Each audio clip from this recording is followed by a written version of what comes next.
कटक भली जनगहलीपूर्ण स्थान में किभली भाव दुर्घटना न घटे साधारण जनता किभली सुरक्षित रहिबे गमनागमन करें से प्रशासन तरफ व्यापक व्यवस्था करा केवल रही जाइए कागज आ पेन रे आमे कहूना कहूँ व्यवस्था को देखा माने समस्त जगार किभली भाव में अमानिया गाड़ी चालक को साबार करने फाइन व्यवस्था करा ट्राफिक व्यवस्था नियोजित कर्मचारी माने लुचिकिनी फोटो उठा भी पचाऊना प्रत्येक दिन फाइन होची किंतु प्रत्येक दिन दुर्घटना घटी चलती या बारंबार बारंबार अभियोग होते शुणा कई ना हाँ आज्ञा आम कहूँ बादामबाड़ी चक कथा सीएनबीटी बस स्टाण्ड ठू आरंभ कर बादामबाड़ी चक पर्यंत यह गोटे मरण जंतक बनची प्रत्येक दिन एटार दुर्घटना घटी चली रास्ता कड़े बेआईन भाव में पार्किंग करवा बस गुड़िक रास्ता कड़े लोक उठाइबा सब दिग को नहीं प्रत्येक दिन दुर्घटना घटुची आज पर्यंत सीएनबीटी निर्माण हवा पर पाखापाखि 6 जनकर मृत्यु भी घटला कि आज पर्यंत प्रशासन ट्राफिक विभाग आखि खोलू ना आसत कथा हाँ केमती रही ट्राफिक व्यवस्था आमती लोक मैंने हईराण होते आम सागर अच्छे ना Dinesh advocate Odisha high court members Odisha state bar council भाई कौन कहे जो भाव में ट्राफिक नियम कड़ाकड़ी दुर्घटना खास कर बादामबाड़ी अंचल शुण आज्ञा आम ओरिजिनाली कटिका हिसाब से कहूँ सत कहूँ ये जगार बादामबाड़ीटा प्रथम हूँ एक्सटेंशन कर सब संपूर्ण बड़ भूल नंबर 2 क्रमवर्धित जनसंख्या वर्धित अनुसार जो रेसिडेंशियल एरिया रे प्रत्येक दिन बादामबाड़ी के आसुवा रोगी कोर्ट कचेरी यहाँ हूँ कटक मुख्य जिन कोर्ट कचेरी भितर आसिया मेडिकल जो मैंने आसुच्च सब अन्यमस्क रही आसा कर आपण मानकर जो बस स्टाण्ड से बस स्टाण्ड गाड़ी चलाऊ बस टी हठात नहीं पैसेंजर उठेदवा पछाड़े कि आगे जी थी चपीब द्वितीय मो जानवर 1.5 वर्ष भितर छोट बड़ नुह मृत्यु 6 रु अधिक हबनी तृतीय तथा छोट बड़ आद्य 100 रु ऊर्ध हबनी कटक ट्राफिक कह गले 1000 वर्षर सहर भितर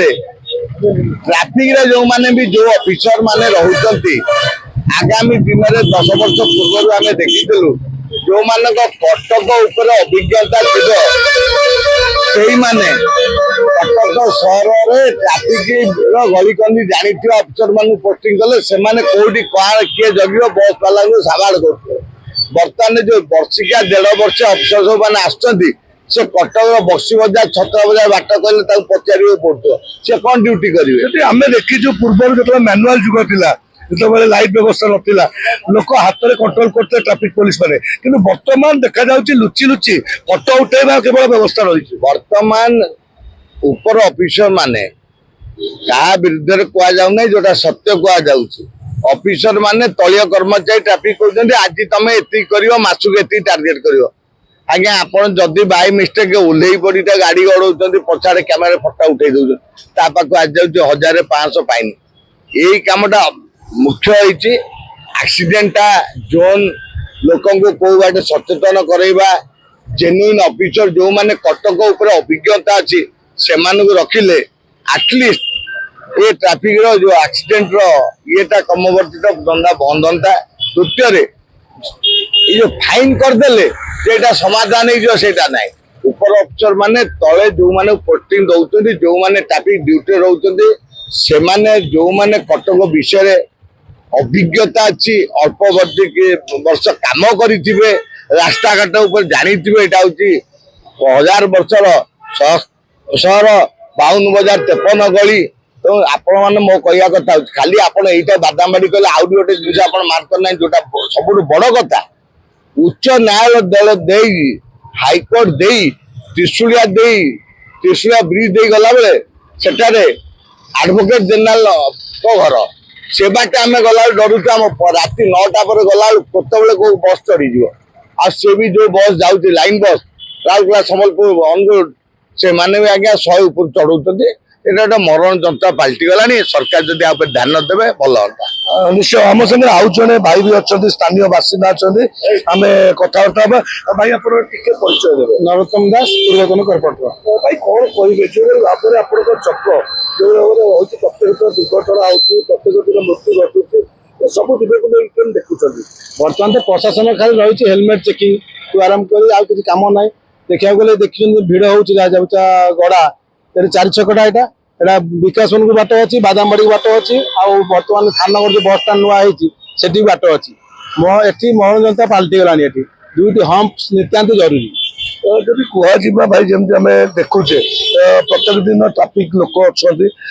ଗହଳି ବି ରହୁଛି, ଏଥିପ୍ରତି ଧ୍ୟାନ ଦେବା କଥା କି ବସ୍ ଗୁଡିକ ରାସ୍ତାରେ ଅଟକେଇକିନି ପାସେଞ୍ଜର ଉଠଉଛନ୍ତି ବା ନିୟମିତ ଭାବରେ ଗାଡି ଯୋଉ ପାର୍କିଂ ରହୁଛି, ଅବୈଧ ପାର୍କିଂ ରହୁଛି, ୟା ପାଇଁ ବି ହଉଛି କି? ଆଜ୍ଞା, ଏ ପାଇଁ ଅବୈଧ ମଧ୍ୟ ହଉଛି, ନିହାତି ଆବଶ୍ୟକ। ସେଦିନ ଯୋଉ ଗୋଟେ ଆକ୍ସିଡେଣ୍ଟ ହେଲା, ଏବେ ଗୋଟେ ମୃତ୍ୟୁବରଣ କଲେ ଗୋଟେ ପିଲା, ତାପରେ ଦି ଦିନ ଖଣ୍ଡେ ଚଲେଇଲେ, ଟ୍ରାଫିକ ରହିଲେ, ଏଠି ବସ୍କୁ ଅଟକେଇଲେ, ପୁଣି ବର୍ତ୍ତମାନ ଦେଖନ୍ତୁ ସାମ୍ନାକୁ ଦେଖନ୍ତୁ, ବର୍ତ୍ତମାନ ବସ୍ ଯେମିତି ଥିଲା ସେମିତି ଚାଲିଛି। ଏଠି ପୁଲିସର ବ୍ୟବସ୍ଥା କିଛି ନାହିଁ। କଣ ଲାଗୁଛି ଯୋଉଭଳି ଭାବରେ ଅମାନିଆ ଗାଡି ଚାଳକଙ୍କୁ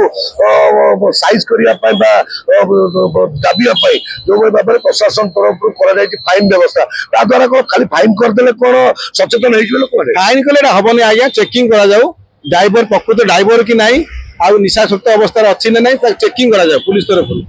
ଯୋଉ ପ୍ରତ୍ୟେକ ଛକ ଗୁଡିକ ରହିଛି ଭିଡ ଛକ, ସେ ଜାଗାରେ ବି ପୋଲିସ ନିୟୋଜିତ କରିବା କେତେ ଜରୁରୀ? ନିହାତି ଆବଶ୍ୟକ। ଏଠି ଦେଖନ୍ତୁ ଯୋଉ ଭାଇ ଗହଳି ହଉଛି, ନିହାତି ଗୋଟେ ଟ୍ରାଫିକ ପୁଲିସ ଦେବା ଦରକାର। ଗୋଟିଏ ପଟେ ସରକାର ଅମାନିଆ ଗାଡ଼ି ଚାଳକଙ୍କୁ ସାବାଡ଼ କରିବା ପାଇଁ ଆଇନର ବ୍ୟବସ୍ଥା କରିଥିବା ବେଳେ ଅନ୍ୟପଟେ କିପରି ଟ୍ରାଫିକକୁ ନିୟନ୍ତ୍ରଣ କରାଯାଉଛି ତାକୁ ନେଇ ଉଠିଛି ପ୍ରଶ୍ନବାଚୀ। ତେବେ ଆପଣ ଦେଖିପାରୁଥିବେ ବାଦାମବାଡ଼ି ଭଳି ଜନଗହଳିପୂର୍ଣ୍ଣ ସ୍ଥାନରେ ଯେତେବେଳେ କୌଣସି ଟ୍ରାଫିକ କର୍ମଚାରୀ ନ ରହିବା ଏବଂ ଅନ୍ୟ ପକ୍ଷରେ ଫଟୋ ଉଠାଇ ଫାଇନ ଆଦାୟ କରିବା ନିହାତି ସାଧାରଣ ଜନତାଙ୍କ ଭିତରେ ଆକ୍ରୋଶ ମନୋଭାବ ଜାତ କରିଛି। ତେବେ ଆଗାମୀ ସମୟରେ ଜାନୁଆରୀ 1 ତାରିଖରୁ କଡ଼ାକଡ଼ି ଆଇନ ଲାଗୁ ହେବାକୁ ଥିଲାବେଳେ ସରକାର ଏଥିପ୍ରତି କ'ଣ ବ୍ୟବସ୍ଥା କରୁଛନ୍ତି, ଟ୍ରାଫିକ ବିଭାଗ କ'ଣ ପଦକ୍ଷେପ ନେଉଛନ୍ତି, ତାହା ଦେଖିବାକୁ ବାକି ରହିଲା। କଟକରୁ ପ୍ରିୟବ୍ରତ ପଟ୍ଟନାୟକ ରିପୋର୍ଟ।